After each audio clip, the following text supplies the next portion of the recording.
All right, here it is.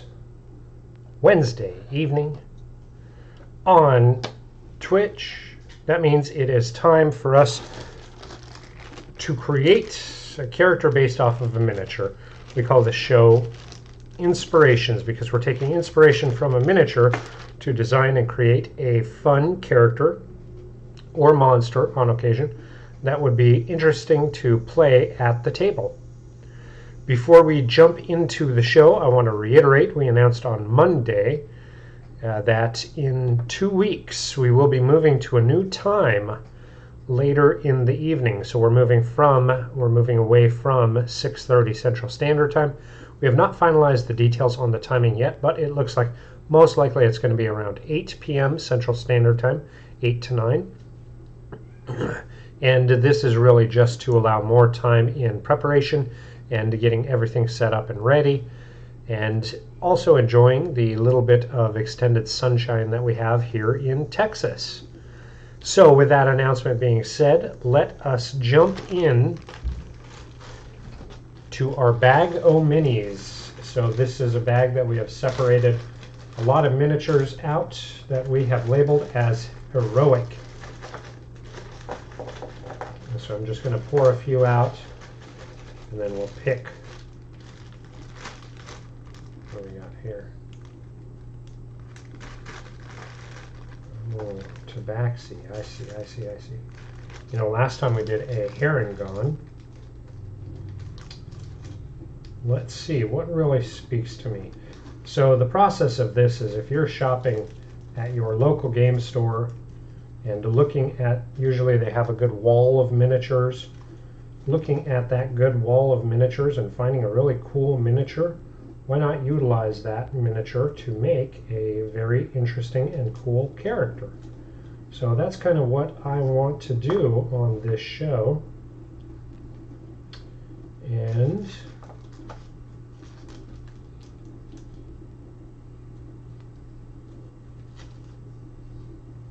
I am kind of digging two of them here that are kind of speaking to me a little bit. So I'm going to put the others away for right now. And we'll narrow it down to these two. Very different sculpts, but very interesting. I'm going to keep that open so we can decide which one that we want to do. And of course, if you're joining in chat, don't hesitate and let me know your thoughts on which one we should explore. So we've got two miniatures here. This one here is looks like a female elf. You see the pointed ears coming out of the hair, wearing some cloak and light clothing with this wicked, gnarly staff. What looks like a dagger there on the side, but I suppose it could also be a quiver if needed. It's kind of hard to see a little bit with my glasses on.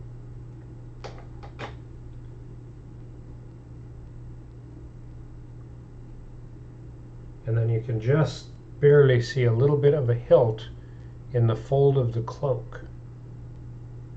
A little bit of a hilt hiding back there. So a weapon back there.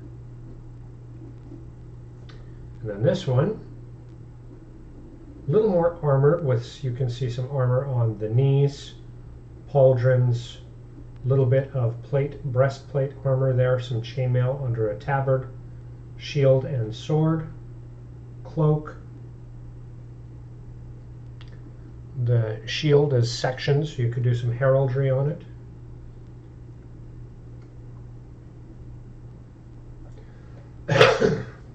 So two very different miniatures and two different directions that you could go. I am actually going to say 1, 2, 3, 4, 5, 6 because I can't decide. I'm actually leaning towards this one, but let's see what the dice say. They would say go the other way.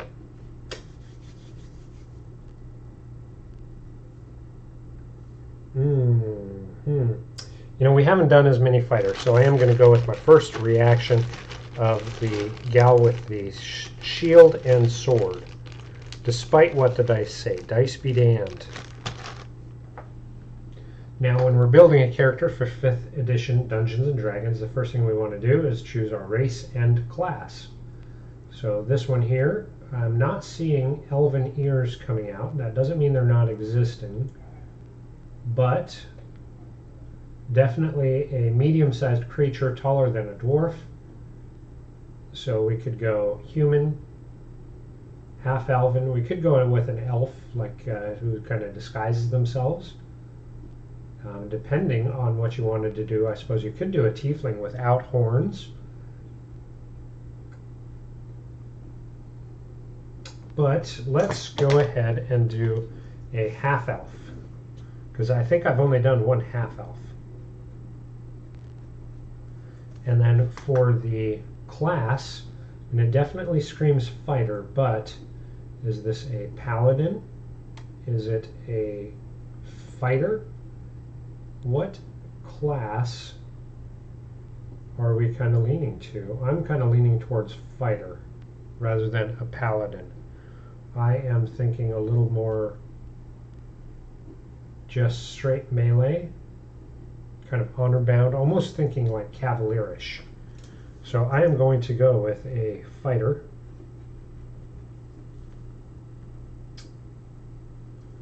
And then on the back, we are going to, with that being said, I'm going to move away the spell sheet. And on the back, I am going to say that this is a probably 5 foot 6 inch. And weight-wise, well, it's hard to tell because of all of the armor. I'm going to do a 130. Just to start filling in some of those details based off the miniature. And I don't have my secondary camera up here. Generally, I try to put it in view. Let's get that set a little bit, just so we can keep that miniature in view.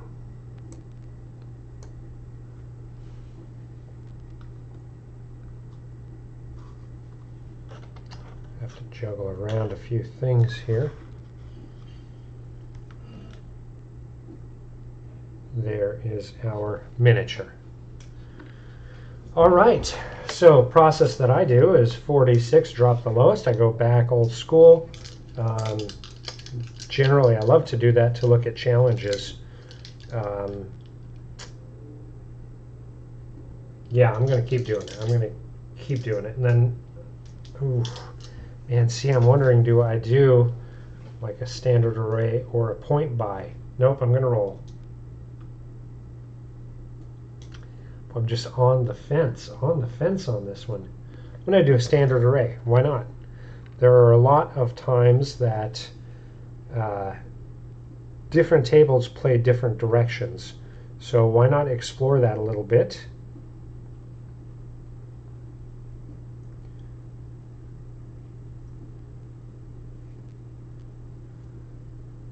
And with that, because I know I'm going to be a fighter, the standard array are going to be a 15. I'm going to put a 14 in Constitution. I'm actually going to do a 13 in Charisma. 12 in Intelligence.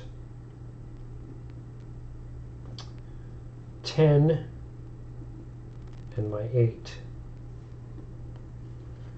A little bit funky, I grant you. I still put my highest amount in Strength and Constitution, which is where I want them to be to kind of optimize my fighter a little bit. But there is a lot of variation in having the lowest score go to Wisdom. A lot of people for their dump stat would not choose Wisdom. I feel like a lot of people choose 13, but because I'm thinking that cavalierish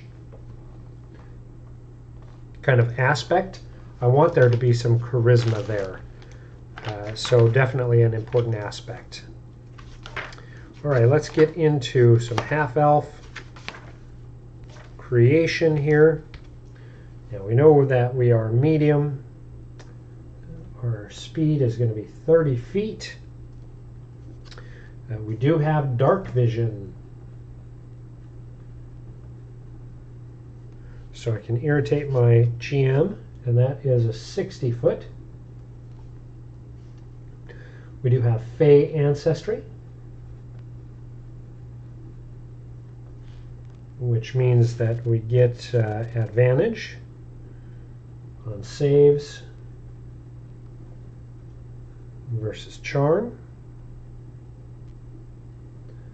And magic can't put you to sleep. Now we gain proficiency in 2 skills of our choice, and we can read, speak, and write Common, Elvish, and 1 extra.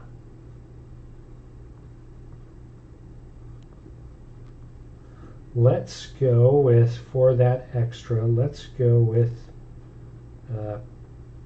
Primordial. Now our charisma score, we get a +1, or I'm sorry, +2, and then 2 other ability scores, we get an increase by 1. So I'm going to go with Wisdom and Intelligence. Let's see. We know age-wise we're going to become an adult right around 20, which is great. Looking at that boost to my charisma, I'm already starting to think about, do I want to change this up some? Because I know I'm going to have a +2 in charisma. I'm actually going to put my charisma at that 10, so I boost it up to a 12, which means that 13 I can pop onto my dexterity,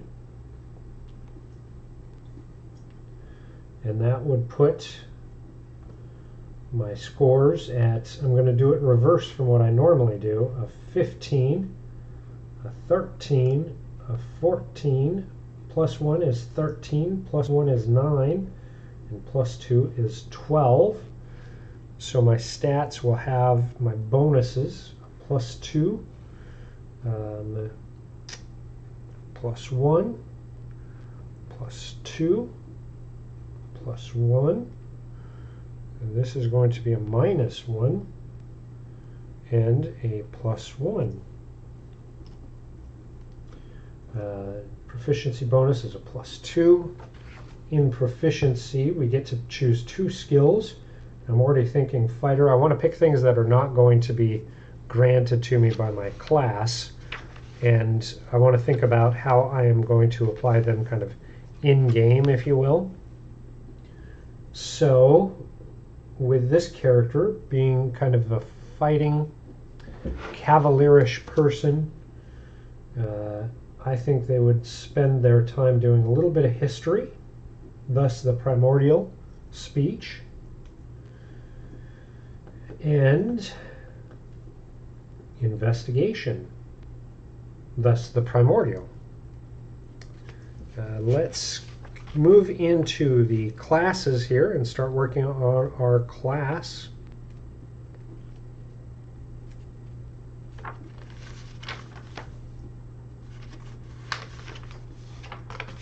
And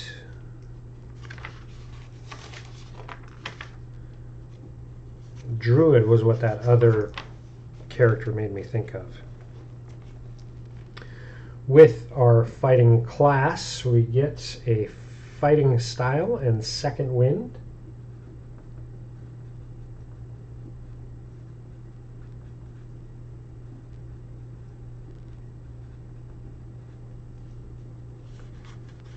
All right.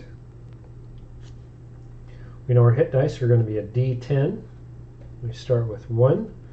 We know that we're going to have 10 plus our Constitution modifier, so 10 plus 2 is 12.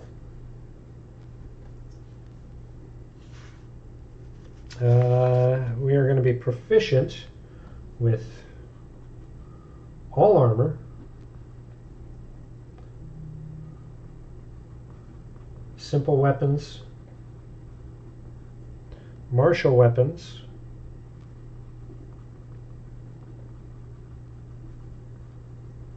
and proficient in strength and constitution saving throws.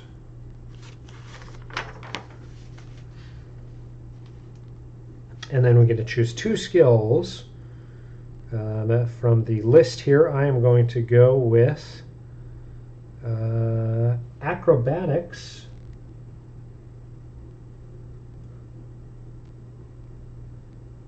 and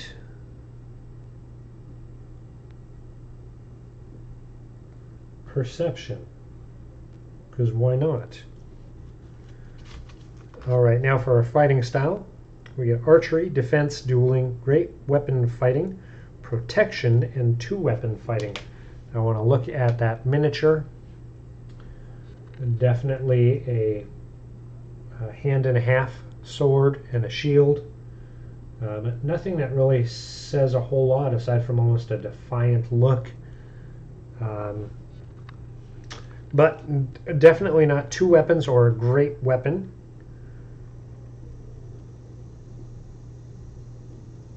I'm thinking there is a possibility of going with dueling.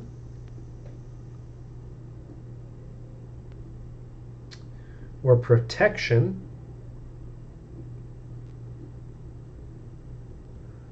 Dueling or protection are the 2 that I'm kind of leaning in.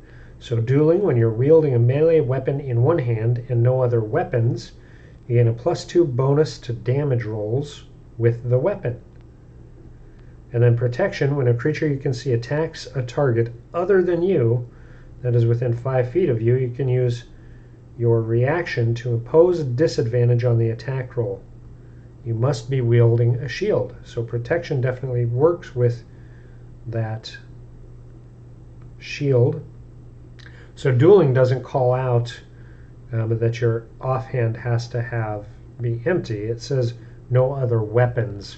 So I'm debating, would my GM allow me to do dueling with a shield, since it isn't a weapon, to gain the +2 bonus to damage rolls. If I were the GM, I would say if they could make their case for it, it would be good. I'm thinking like tournament fighting, where they use a weapon and a shield to start.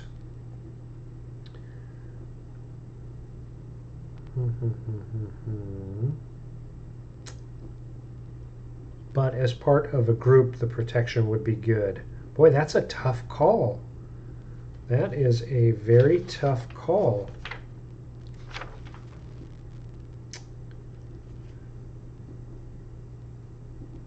I am going to go with protection. And that basically ally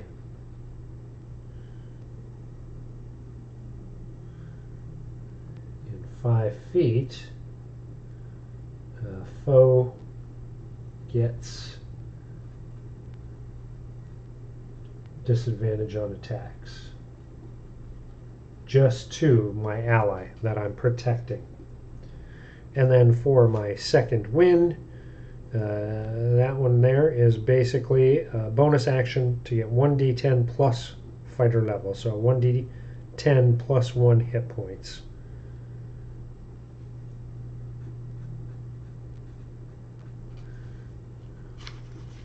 And until the next power up at level 2 when you get action surge, that's really it. Now we do have to be prepared to go down our martial archetypes, which will start at 3rd. Of course, in the player's handbook there aren't a ton of them, but in the other source books they expand on those quite a bit. So a lot of opportunity for that. I'm just focused on the bare bones start here. Now because we're a half elf, we can go with a half elven or a human name.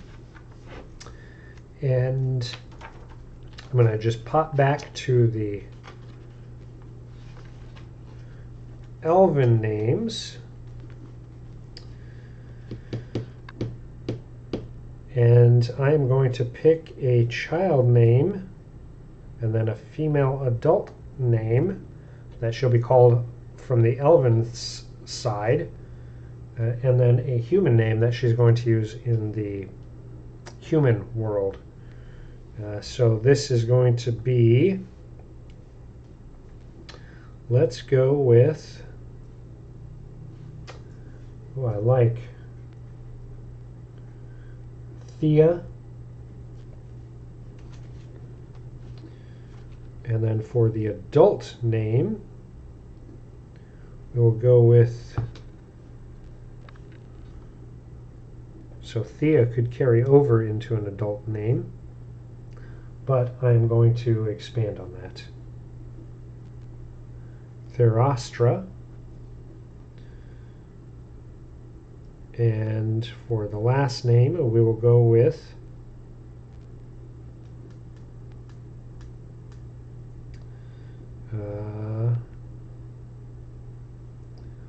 let's go with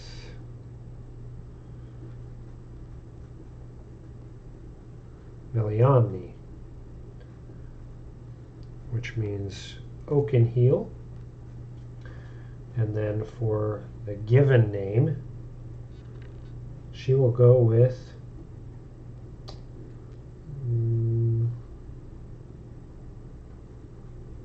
Theta. A little bit in between. Theta Oakenheeld. That way she's got a name for her elven brethren as well as out in society.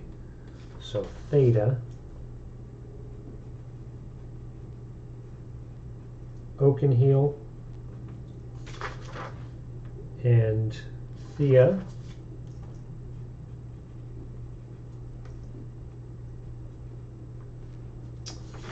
boy, that's a mouthful there. Therasta Melian.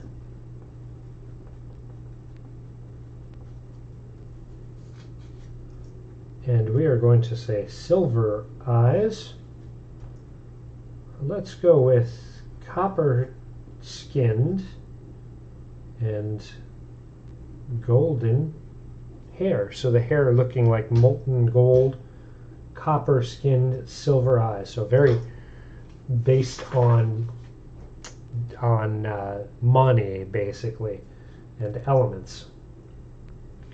So let's pop our name in here. No zero or zero on experience points. We'll get into alignment as we start thinking about the beginning aspect. Next, we need to do some equipment for our fighter.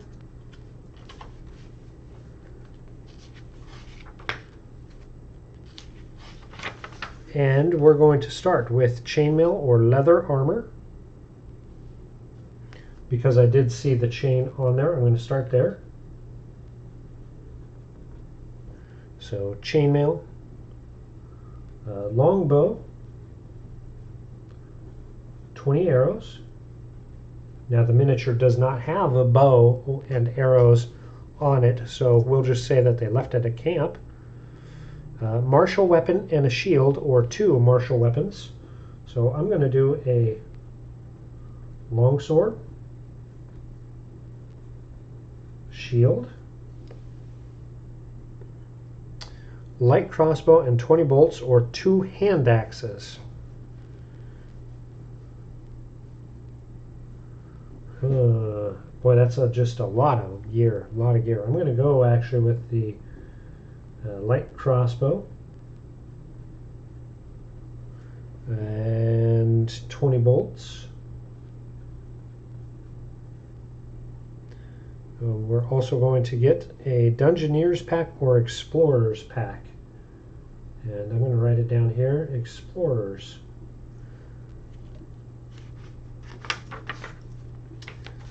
Alrighty, now let's go into our equipment, start filling in the stats, get this technical aspect all taken care of. Then we can focus on my favorite part, which is the background of the character, coming up with all the personalities, the background, the whole 9 yards.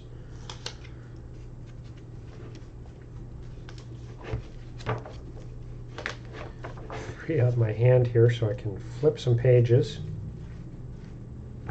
Alrighty. So for our armor of chainmail, we get a 16. But we also have a shield, so that'll give us an armor class of 18. And then for our weapons, we get our attack bonus, which will actually be +4.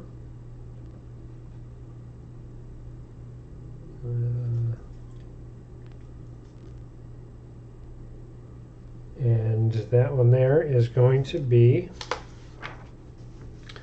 for our long sword of 1d8 slashing, but it's also versatile. And then for our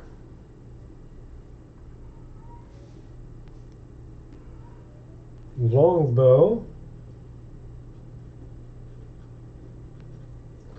we will get a 1d8 piercing. And for our crossbow, which is a light crossbow, that will get us also a 1d8 piercing.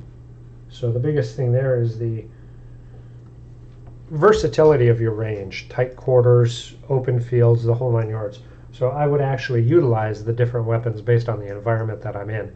And as a player, that's one of the things you always want to maximize, your weapon output and all of that. But I really like to play it to where I'm utilizing that bit of elemental consistency. If I'm outdoors and needing that greater range, I'm going to use the longbow. If I'm in a dungeon and it's tight quartered and everything, range isn't going to be as good. I'm going to use the crossbow because it's smaller, tighter quarters and everything. For me, I think it makes sense and makes me kind of feel the environment a little bit better. Now for our Explorer's Pack, let's get all those goods in here. That has got a backpack, bedroll, a mess kit, tinderbox, 10 torches,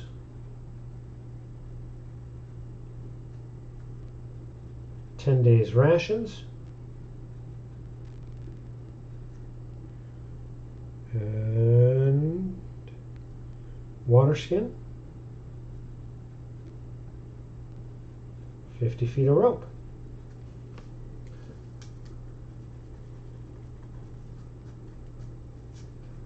Now we've got all of our gear figured out.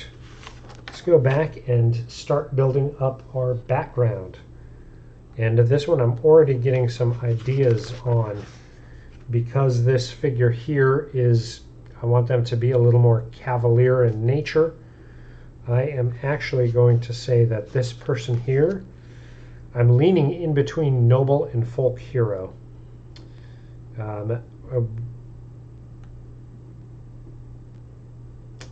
I'm trying to decide, if we do our folk hero, what was the defining event? And if we do a noble,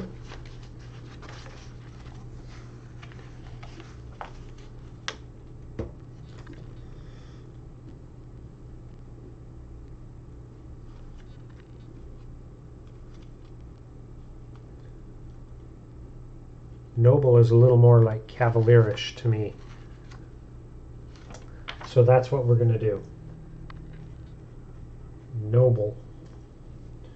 Because they're noble, they're definitely going to be lawful. And I'm going to say that they have their own ideals, but it is designed for them, kind of themselves. So we're going to go with lawful neutral, following their own code, but not to the level that a paladin would for sure. All right, let's go through and start picking out our characteristics of being a noble. So we get history, which we've already chosen. So I'm able to move that history to something else. And I am actually going to move that to insight, just because. And then we also get persuasion. Tool proficiency, we get 1 gaming set. So let's say if they are proficient at cards as a game. And then we get 1 language of our choice. We've already got Elven, Common, and Primordial. Let's choose Dwarven.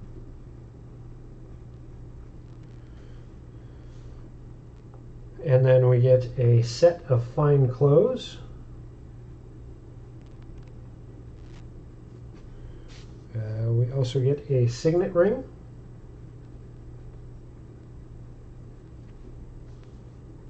A scroll of pedigree.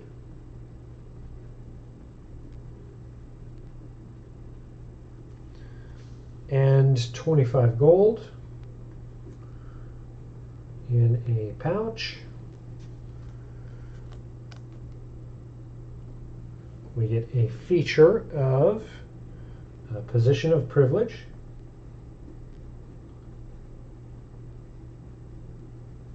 So we can go through and utilize that to get into high society and have places to stay. People will try to accommodate, keep this person from getting unhappy. Should be pretty good. Now we get to do our traits, personality traits, one of my favorite aspects to do. So I'm going to roll, and then if I don't like what's on the list, I'm going to pick. So this one is, I don't like to get my hands dirty, and I won't be caught dead in unsuitable accommodations. I mean, that's kind of haughty-toddy for sure. I don't like to get my hands dirty, and I won't be caught dead in unsuitable accommodations. Of course, they do have 25 gold. I'm going to keep that one. I can see them going out and adventuring and coming up into a town and having to stay in a shitty inn, and this person would rather say, you know what, thanks, but no, I'm going to go try to talk to the Lord, or I'm going to pay for a better room. I'm going to pay for the innkeeper's room rather than that. So I think that could be a fun aspect to RP. So that's what I'm going to stick with it.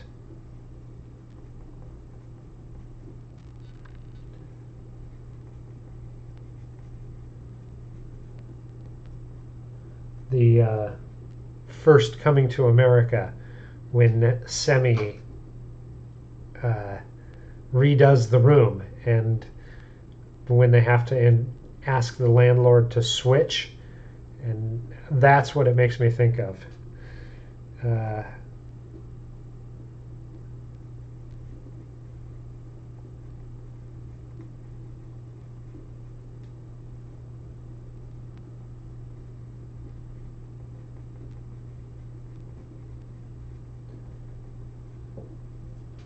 All right, so ideals for me are an important aspect to also reflect that alignment, because I want to start the character out with a good goal of who they are and how they got to the place they are. So for me, this ties right into the alignment.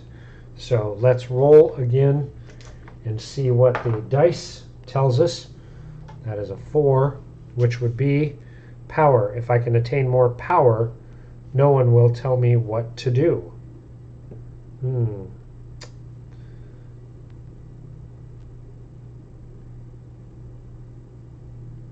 I don't know on that one.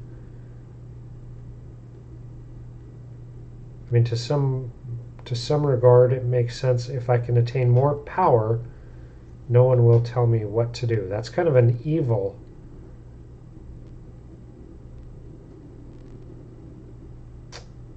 I'm going to stick with it. I'm going to stick with it because how can I utilize that to transfer it to a good story? Because I like playing good campaigns more so.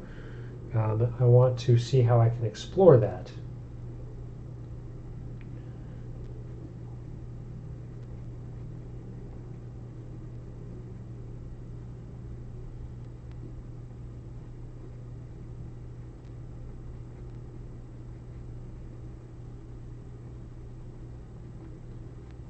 So I'm almost thinking that Theta is like a third or fourth born and not the firstborn by any means. So if they achieve power, then they will surpass the firstborn who got all the accolades and all the lands and all the property, all of that stuff. So power could be a good driving motivator on why Theta is out adventuring, why they chose to become an adventurer, especially with a noble background. All right, bonds. We got a 5. My loyalty to my sovereign is unwavering. My loyalty to my sovereign is unwavering. That definitely puts it into that lawful nature. My loyalty to my sovereign is unwavering. Yeah, let's stick with it. Sometimes that can be a hard one to do, especially as part of a group. I've noted that a lot of people, when they're playing, the characters quickly outgrow the I want to say recognition, respect. They quickly become unloyal to the sovereign because they view themselves as the adventurers. They're stronger, they're mightier, they've done more deeds, etc., etc., etc. So picking this one here could be challenging to play at the table, but for me, I like characters that are a little bit more challenging to play. I want to find out those nuances and explore them in part of my character story arc within the game. So I actually like this one.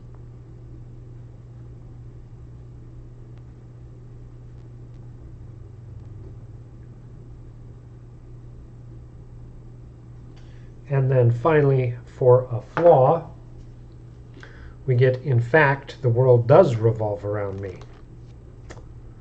Boy, that one is definitely, certainly conceited.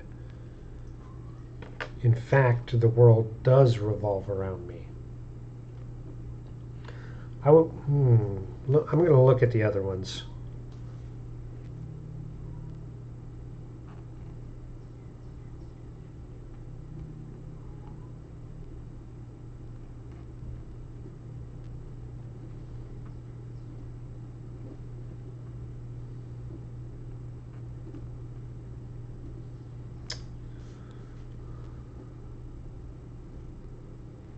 But that one's just, it's too much with everything else that's here. Going after the power and the loyalty to the sovereign, I think it caused too much friction at the table. I can't do it. So I am going to go instead for something that could be explored with a little more fun in it.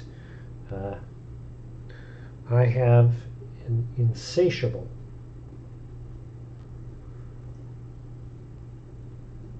desire for carnal pleasures. Make it a fun aspect for this noble lord to have an insatiable desire for carnal pleasures. Now you could do the variant noble knight. So with this one here, they would have retainers and everything.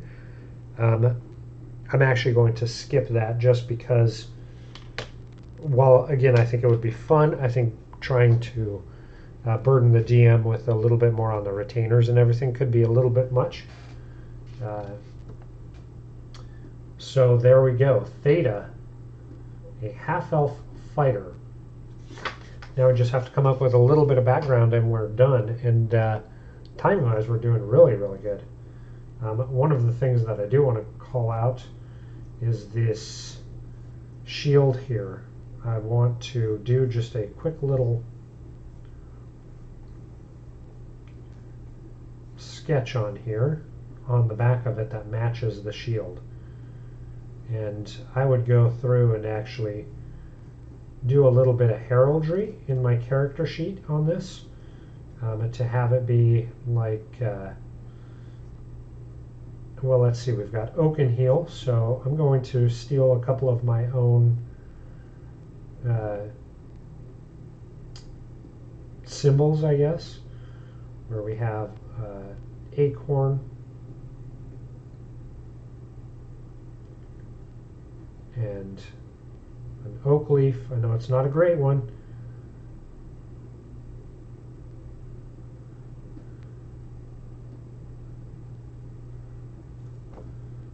And this side we'll do the same. So an acorn,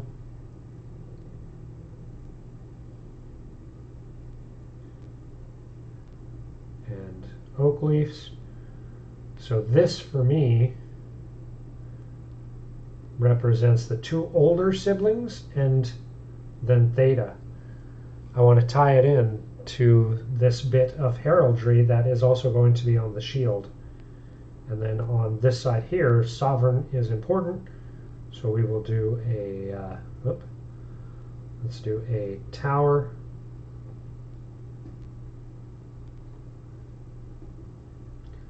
That is with a crown over the door and the tower. One for the king, one for the queen, the sovereigns who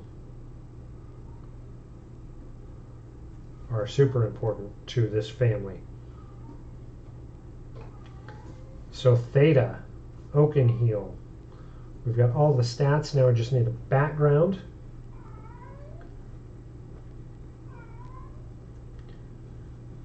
Was born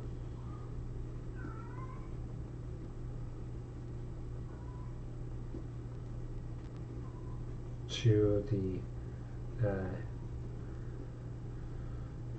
elven peoples of the Walder Woods, which is a woods that I use in my campaigns quite a bit, of the Walder Woods, and was raised by the elves for 10 years before moving to the Oakenheel Manor, whereas the third child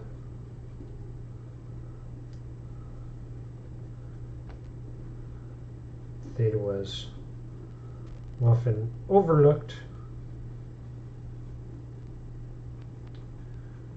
by the focus on her oldest brother, putting in those funky dynamics that we can explore in character development in the story.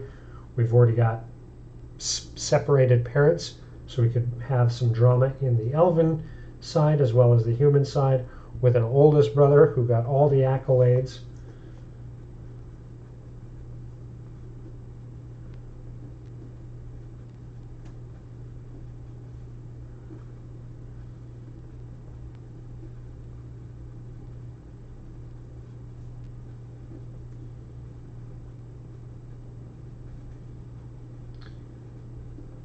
Theta, feeling she would be, or she should be better recognized, set out at 20 to gain power,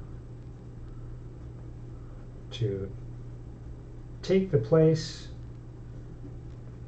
she feels owed.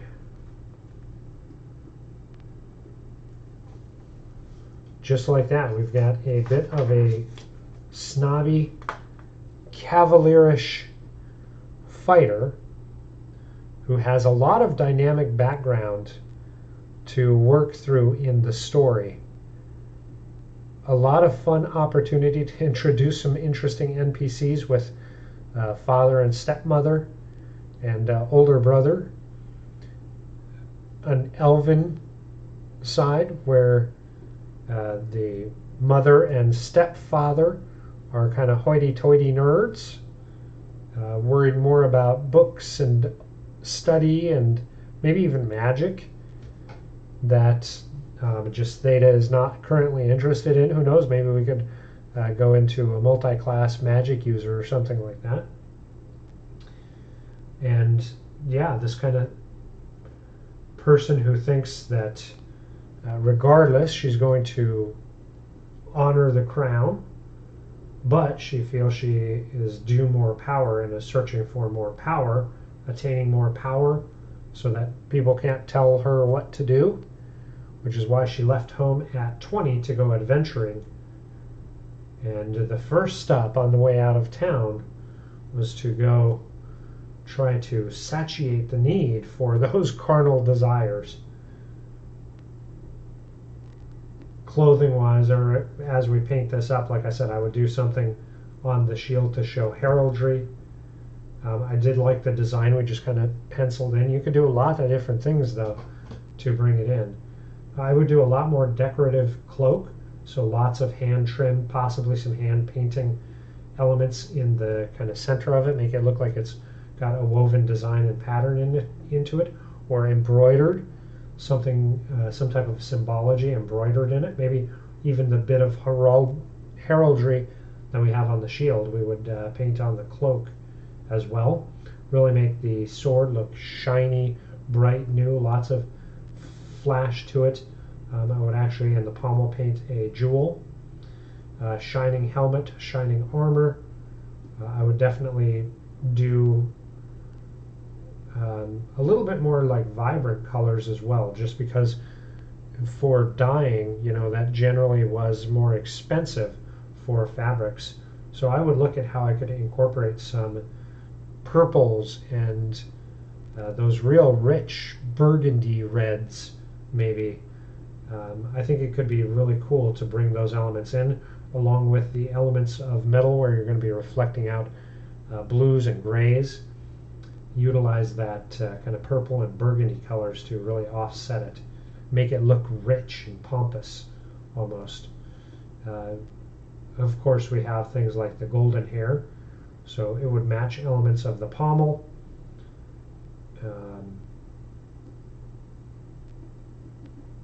And yeah, I would look at anywhere that I could do that heraldry via freehand.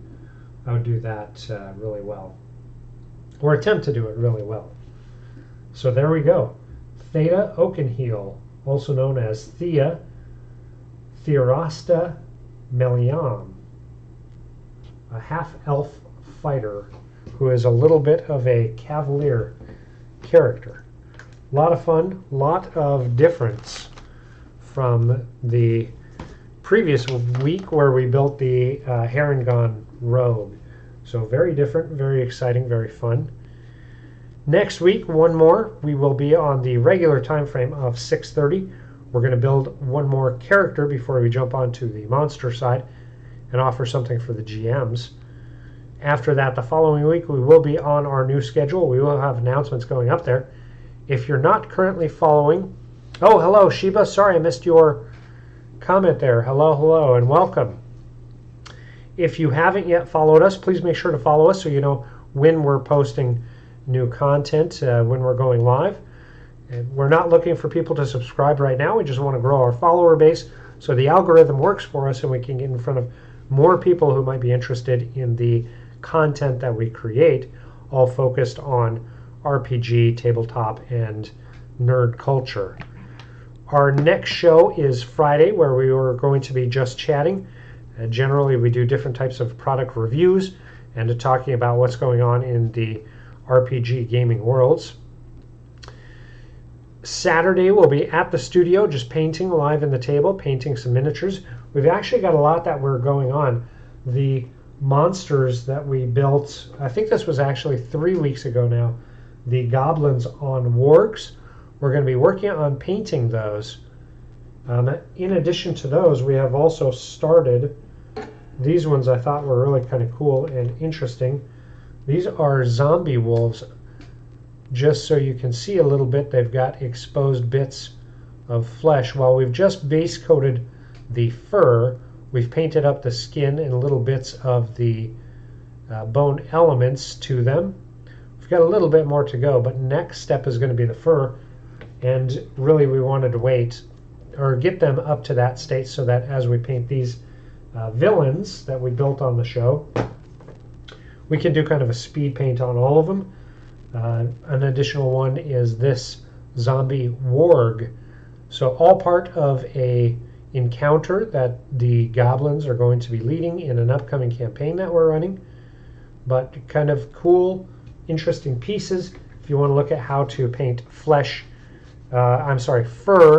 for creatures like wolves, where you get really good colors and it's not just grays and whites. Be sure to check out our show. We're going to be going live Saturday at noon. And then, of course, next week on Monday, getting back into the journey, we're continuing to build our level 1 to 20 campaign. We're working on tier 2, having a good time at looking at how we can drive the characters into an environment like the Underdark after using tier 1 to kind of build up the party dynamics, the character interactions, and establishing the theme of the campaign that we're running. So we're going to be focusing more and more on getting closer and closer into the Underdark. We just did the beginning parts of a level 5 adventure this last Monday. We'll be continuing on with that, populating out our adventuring days and talking about how we can keep that story driving forward and what to expect if the characters are deviating from the breadcrumbs that we're laying down, how you can recover and get back on track without putting up rails. So lots of good content. Again, next week we're going to build one more character, then we're going to build a monster character for the GM side the week after that. So be sure to tune in and check us out, especially when we get onto our new time. We're hoping it is going to be more appeasing for people in all the time range or time. Oh my gosh, I just completely lost it. All the different time zones. So regardless if you're on the East Coast, if you're Central like we are, or if you're on the Pacific Coast, we want to have a time where we are less intrusive and interruptive, and where you are able to tune in, comment, enjoy, and have great discourse to help bolster the community. So until Friday, be sure to enjoy character creation, look at opportunities to find inspiration, whether it's looking at miniatures or images online. Find that inspiration, build a character that's going to be enjoyable to run at the table, but also an absolute joy to use in a party dynamic so that your table is flowing and really supportive of each other in both character and player aspects. Your GM is going to appreciate it, I guarantee you. Till next time, let us know where will your adventures take you. Bye-bye.